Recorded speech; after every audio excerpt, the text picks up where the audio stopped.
Quiero saludarlos con la bendita paz del Señor Jesucristo, y es una alegría para nosotros una vez más poder estar aquí para compartir la palabra de Dios.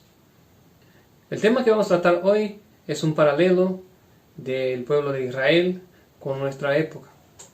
Un breve paralelo que nos llevará a entender cuán cerca estamos de la venida de Cristo y qué preparación tenemos que tener.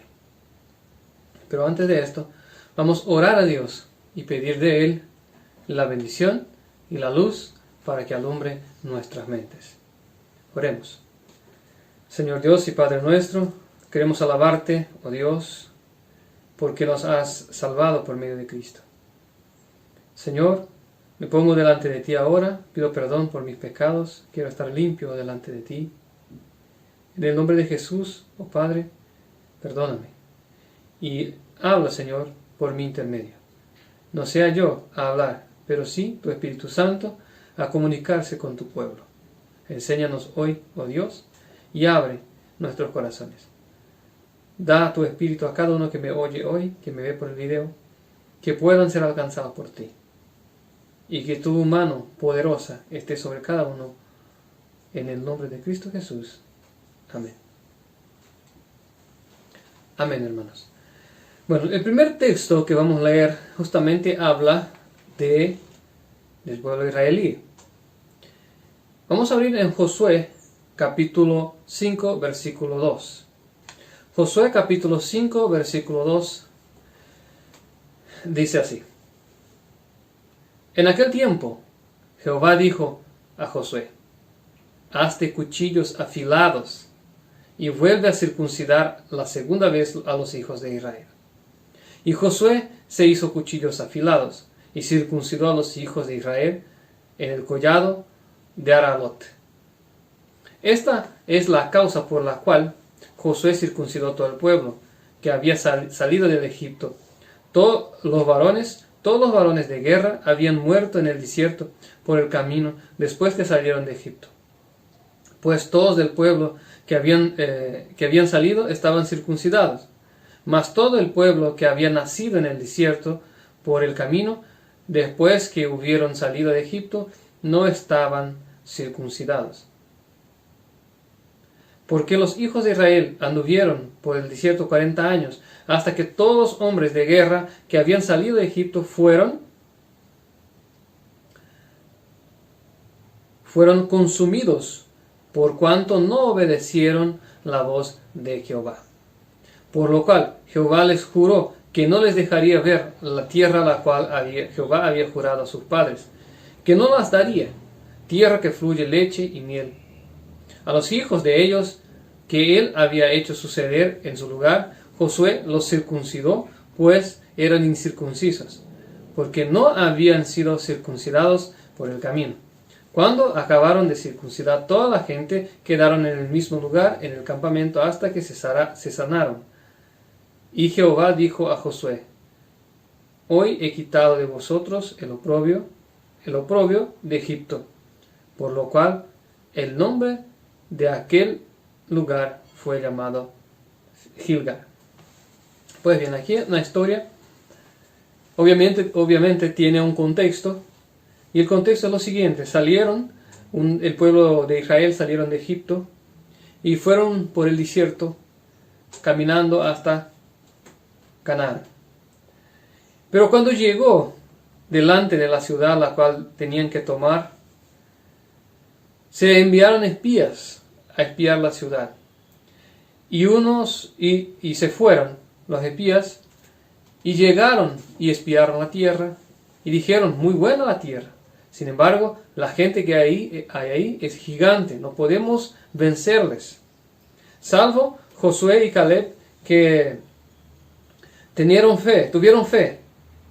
Y dijeron, no, podemos, subamos contra ellos y vamos a vencerlos en el nombre de Dios, en el nombre de Jehová. Sin embargo, la mayoría de los espías prevaleció y el pueblo no quiso subir contra aquella ciudad. No tuvieron fe en Dios para vencer. Temieron los gigantes que habían ahí. Entonces Dios les hizo una promesa, que se morirían todos en el desierto y no entrarían en la tierra, sino solamente sus hijos entrarían. Entonces, esta primera generación que salió de Egipto no pudo entrar en la tierra, pero esta primera generación estaba circuncidada, pero no tuvieron fe para tomar posesión de la ciudad. Sin embargo, la segunda generación, la que nació en el desierto, Dios les dijo que ellos entrarían en la ciudad, pero ellos no estaban circuncidados y había necesidad de circuncidarse para entrar en la ciudad. Y entonces ahí sucede este relato. Entonces, este relato tiene un paralelo para nuestra época. Para nuestra época. Si nosotros estamos cercanos de entrar en la ciudad santa, estamos cercanos de ver Cristo volviendo en las nubes del cielo, esta palabra tiene algo a enseñarnos. Esta palabra tiene algo que decirnos. Estoy seguro de esto. También la Biblia nos muestra en Eclesiastés capítulo 1, versículo 9. Usted puede abrir ahí. Eclesiastés capítulo 1, versículo 9. Ahí dice que todo lo que fue antes volverá a ser. O sea que lo que pasó, lo mismo que pasó en el pasado, pues pasará en el futuro. Pasa en el presente, pasará en el futuro. Esto nos da base para decir que esta historia es también una profecía. ¿Por qué? Porque la Biblia dice que todo lo que fue escrito antes para nuestra enseñanza fueron escritos. Entonces, esta escritura tiene algo para nuestros días. Primeramente, vamos a definir aquí cuáles son los personajes en nuestra época. ¿Cuáles son los personajes? Tenemos el pueblo de Israel, allí representando el pueblo de Dios. Y en nuestra época más cercana, nuestra historia más cercana, ¿quién es que representa este pueblo de Dios? O representó este pueblo de Dios. Bueno, el pueblo de Israel era conocido como el pueblo del sábado y también como el pueblo del Dios único. ¿Por qué? Abramos nuestras Biblias en Deuteronomio capítulo 5, versículo 12.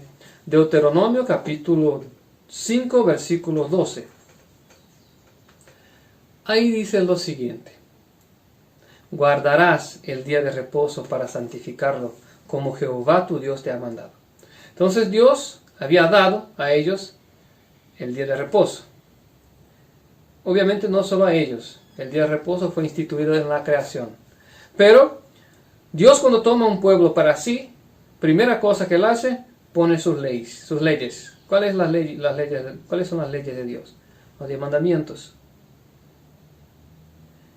Y en los 10 mandamientos consta, o sea que está ahí el guardar el día de reposo, santificar el día de reposo, como memorial de la creación. También eran conocidos como el pueblo del Dios único. Dice así, Deuteronomio capítulo 6, versículo 4. Deuteronomio capítulo 6, versículo 4 dice: oye Israel, Jehová nuestro Dios, Jehová uno es. Entonces Jehová es uno, no es 2 ni 3, es uno, el único Dios.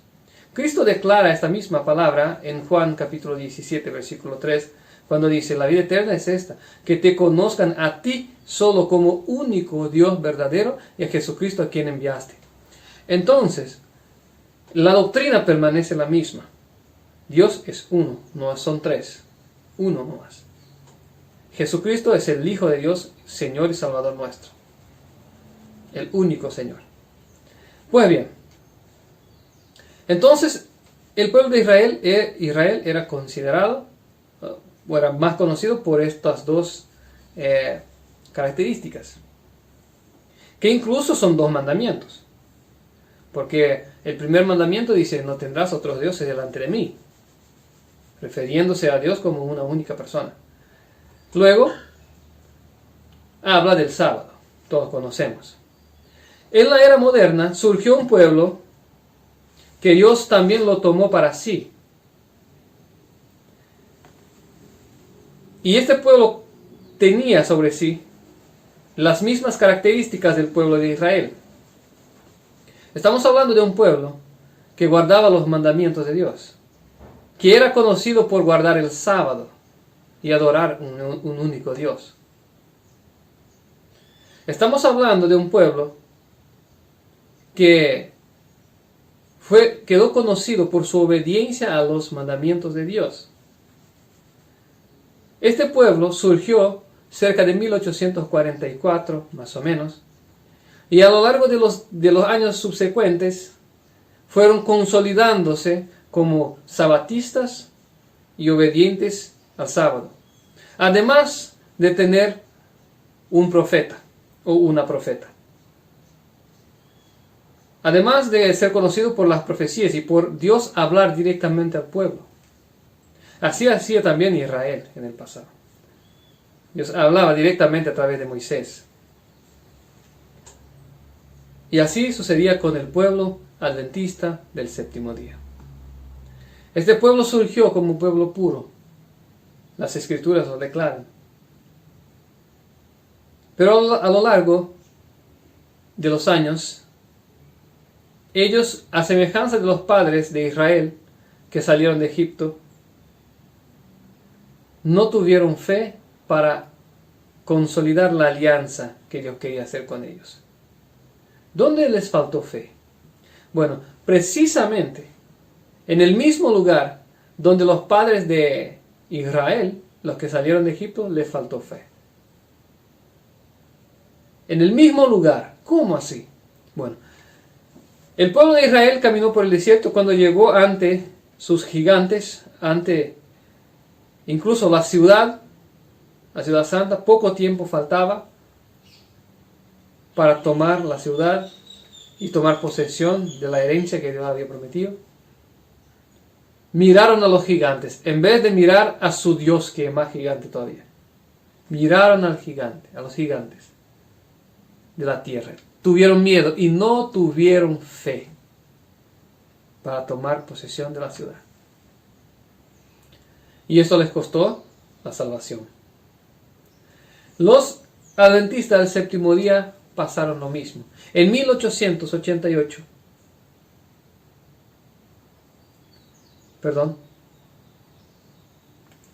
antes de leer esto, vamos a leer en Ezequiel capítulo 20, solo para darle base a lo que he dicho recién. Cuando Dios toma para sí un pueblo, Él pone su señal sobre él. ¿Y cuál es la señal que Dios pone? Ezequiel capítulo 20 en el versículo 12. Ezequiel 20, versículo 12. Y les di también mis días de reposo, para que fuesen señal entre mí y ellos, para que supiesen que yo soy Jehová que los santifico. Versículo 20. Santificad mis días de reposo y sean por señal entre mí y vosotros, para que sepáis que yo soy Jehová vuestro Dios. Entonces, Dios considera pueblo suyo los guardianes del sábado. Dios pone sobre el pueblo escogido, la obediencia plena a los mandamientos de Dios, principalmente al día de reposo. Entonces, sí, el pueblo adventista fue el pueblo escogido de Dios, el pueblo de la profecía. Pero en 1888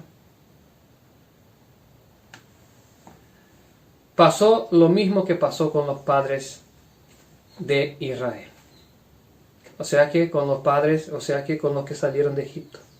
Vamos a abrir nuestras Biblias en Hebreos capítulo 3, versículo 9.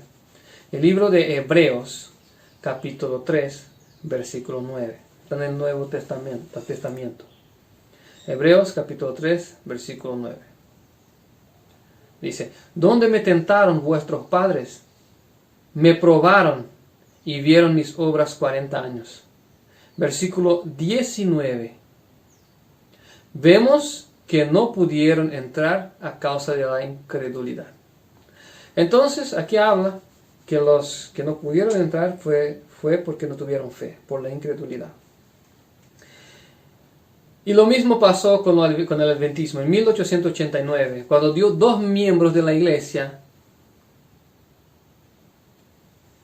expusieron la verdad sobre la justificación por medio de la fe. La justificación por la fe. Es una verdad bíblica que está incluso expresada en la carta a los romanos y a los hebreos. Y esta verdad trata de la siguiente cosa: de que nosotros por nosotros mismos no podemos obedecer a Dios, sino que por medio de la fe es que vamos a vencer nuestras debilidades y nuestras fallas de carácter. Estos hombres enseñaron, dieron palestras, predicaron a la iglesia que para vencer todos los defectos de carácter era necesario fe. Sí, pero yo tengo fe en Dios. Pero tenés fe que podés ser perfecto por medio del poder de Dios. Esta es la fe que necesitamos. Creer que Dios nos hará perfectos porque Él tiene el poder. Nosotros no podemos por nosotros mismos. Y por esta razón, muchos hay que hoy dicen es imposible ser perfecto. Perfecto solo en el cielo. Mentira. El requisito básico para entrar en el cielo es la perfección. Y la Biblia dice, sed pues perfectos como es perfecto vuestro Padre que está en el cielo. Sed santos porque yo soy santo. Simples. Y si alguien está diciendo que no es posible, porque no comprendió el Evangelio. No comprendió lo que Cristo vino a hacer por nosotros. Y en este punto, los adventistas rechazaron este mensaje. Querían seguir intentando obedecer por sus propias fuerzas y sabiduría. Rechazaron la verdad de la justificación por la fe. Y a partir de ahí empezó la decadencia de la institución. Tiempos más tarde, ya en 1931, pusieron en su libro del año una doctrina babilónica llamada la doctrina de la Trinidad, que consiste en un Dios en tres personas: Dios Padre, Dios Hijo y Dios Espíritu Santo. Esto no es bíblico. No es bíblico. Cristo mismo dijo, hay un solo Dios, el único Dios. Pablo explica en la carta a los Corintios, 1 Corintios capítulo 8, versículo 6, para nosotros hay un solo Dios, el Padre.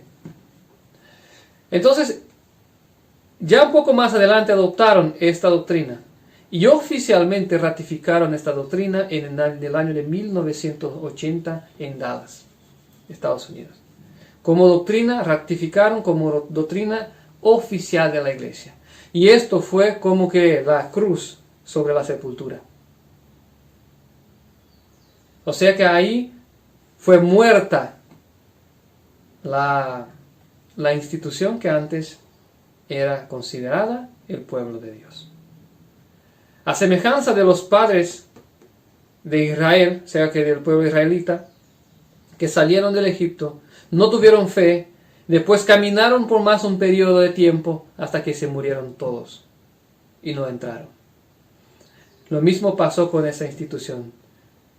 No tuvieron fe y después empezaron a caer hasta abrazar una doctrina babilónica, una doctrina que no es bíblica, una doctrina falsa.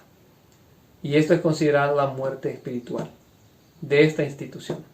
Hay muchos adventistas que son sinceros, esto es verdad, y Dios los llamará en el tiempo oportuno para que salgan de esta iglesia.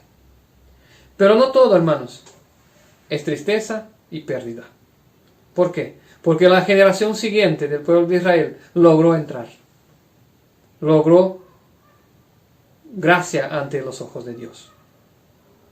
Tuvieron fe y entraron, y tomaron, y fueron victoriosos con Josué por varios y varios años. Y nosotros, que estamos aquí hoy, somos la segunda generación. ¿Por qué? Porque tiempo más tarde, en el año 2001, hubo un despertar dentro de la iglesia adventista, en el cual muchos de sus miembros salieron de la iglesia porque vieron que la doctrina adoptada, la doctrina de la Trinidad, no estaba en la Biblia. Y muchos salieron en este año. En varias partes del mundo hubo este despertar. Muchos salieron y fruto de este evento surgió de entre varios otros ministerios el ministerio Cuarto Ángel, Advertencia Final. Y nosotros somos los remanentes. Así como los hijos remanentes de los israelíes entraron en la Canaán celestial, o sea que en la Canaán terrena, nosotros como remanentes podemos entrar en la Canaán celestial. Pero para esto tenemos que circuncidarnos.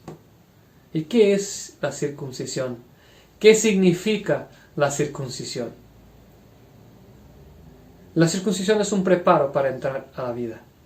¿Pero qué significa para nuestra era moderna? Veamos.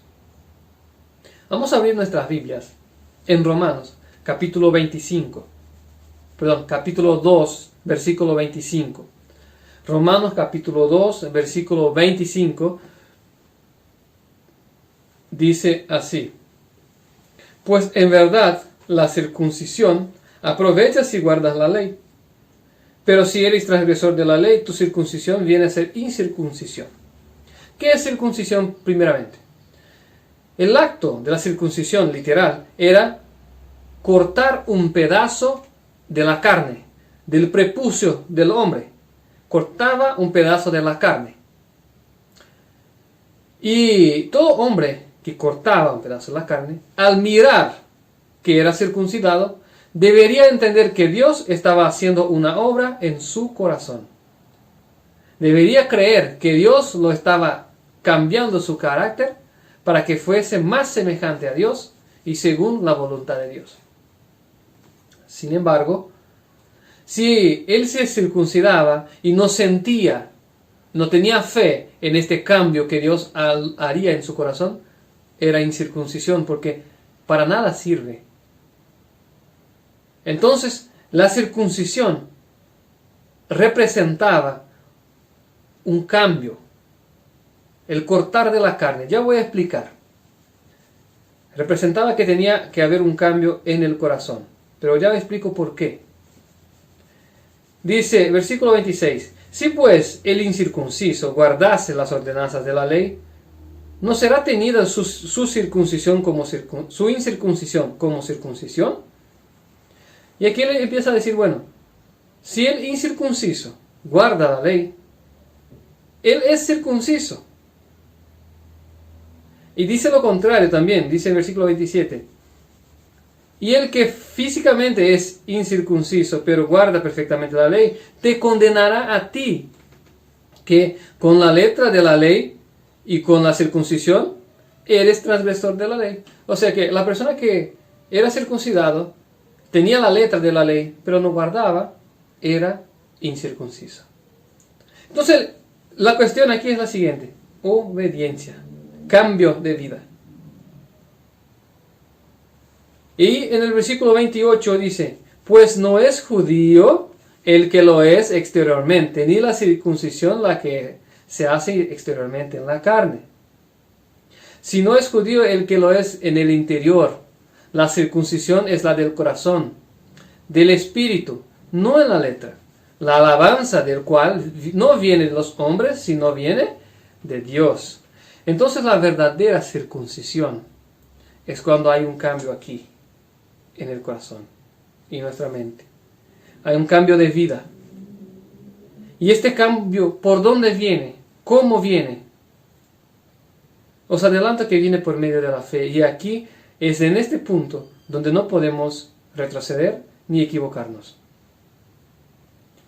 Dios quiere hacer cambios en nuestra vida. Y vamos a entender la simbología de la circuncisión. La circuncisión cortaba la carne, ¿correcto? Nosotros somos hechos de carne.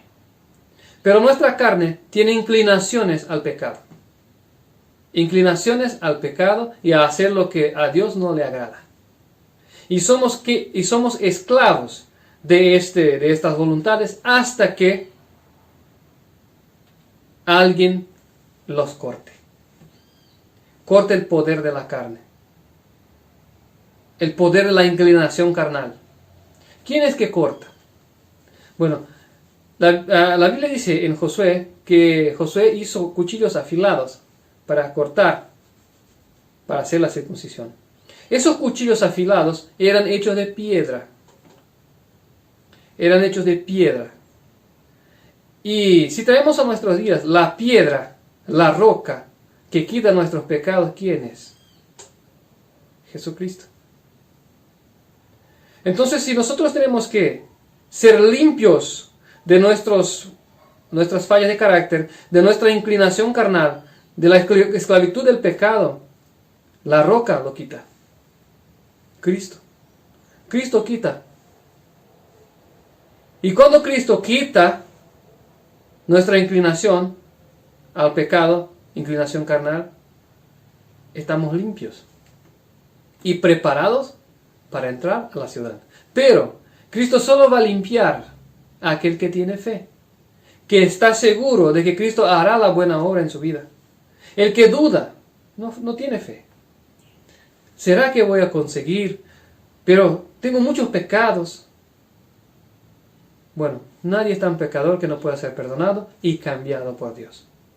¿Acaso Dios no tiene poder para hacerlo? Dios tiene poder. Y puede y va a hacer en tu vida si crees. Entonces, lo que Dios quiere de nosotros hoy es que nos circuncidemos de corazón. Que dejemos que Cristo entre en nuestras vidas y corte la carne. La Biblia dice que si uno no nace del agua y del Espíritu, no puede ver el reino de Dios. Y para que el hombre nuevo nazca, el viejo tiene que morir. Está la simbología del bautismo. Entonces nuestra carne tiene que morir. Nuestros deseos carnales tienen que morir. ¿Y dónde hay poder para esto? La Biblia nos dice que en Cristo Jesús somos creados para buenas obras. Creados. Y el hecho de ser creados es porque no hay bondad en nosotros. Dios tiene que crear esto. ¿Sabes? Cuando algo no existe, por ejemplo, en el inicio nada existía y Dios creó todo a partir de la nada. No hay nada aquí que sea bueno. Tiene que ser cambiado. Yo sé que cada uno de nosotros tenemos nuestras luchas internas para vencer nuestras fallas de carácter, para vencer nuestra inclinación. Pero esta victoria vendrá el día en que entreguemos toda la mano de Cristo y dejemos que Él lo haga. Mientras estamos resistiendo al poder del Espíritu de Dios en nuestras vidas, mientras estamos resistiendo a hacer la voluntad de Dios, Dios no puede actuar. Pero cuando dejemos que Él actúe, Él actuará. Creamos en esto, hermanos. En el libro de 1 Pedro, capítulo 2, versículo 6, 1 Pedro, capítulo 2, versículo 6 dice: por lo cual contiene la Escritura: he aquí pongo en Sión la principal piedra del ángulo, escogida, preciosa, y el que creyere en él no será avergonzado. Aquí hablando de Jesús. El que creyere en la piedra, Jesús, no será avergonzado. ¿Quiere usted entrar a la vida? Yo sí quiero. Tengamos fe y dejemos que Dios actúe y quite la carne de nosotros. En el libro de 1 Juan,